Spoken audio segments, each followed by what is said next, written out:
Hello besties, hope you all are doing well. Welcome to episode 3 of Lunchbox series recipes. ఇవాళ చూసేద్దాం కొత్తిమీర rice. నా favourite recipe ఇది.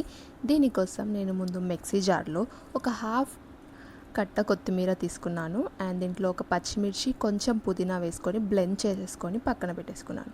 ఇప్పుడు ఒక కడాయి తీసుకొని దాంట్లో ఆయిల్ కొంచెం గీ వేసి జీలకర్ర ఆవాలు కరివేపాకు కొత్తిమీర వేసుకొని అండ్ కాజు వేసుకొని మంచిగా ఫ్రై చేసుకోవాలి. కాజు ఫ్రై అయిన తర్వాత దీంట్లో సన్నగా కట్ చేసిన ఆనియన్స్ వేసుకొని ఆనియన్స్ గోల్డెన్ బ్రౌన్ వచ్చేంత వరకు ఫ్రై చేసుకోవాలి. ఆనియన్స్ ఫ్రై అయిన తర్వాత దీంట్లో కొంచెం అల్లం వెల్లుల్లి పేస్ట్ వేసేసుకొని మిక్స్ చేసేసుకొని బ్లెండ్ చేసుకున్న పేస్ట్ వేసుకొని మంచిగా ఫ్రై అవ్వనివ్వాలి.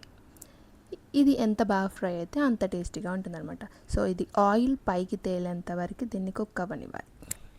అండ్ లాస్ట్లో కొంచెం పసుపు అండ్ ఉప్పు వేసుకొని ఇంకోసారి మంచిగా మిక్స్ చేసేసుకొని మనం ముందే కుక్ చేసి పెట్టుకున్న వైట్ రైస్ వేసేసి మంచిగా మిక్స్ చేసుకోవాలి. అంతా మంచిగా మిక్స్ అయిపోయిన తర్వాత ఒక 3 to 4 minutes సిమ్లో పెట్టేస్తే అంతే మన కొత్తిమీర రైస్ రెడీ అయిపోతుంది. ఇది లంచ్ బాక్స్లో పెడితే టేస్టీగా కలర్ఫుల్గా చాలా బాగుంటుంది. ట్రై చేసి ఎలా అనిపించిందో కామెంట్ చేయండి.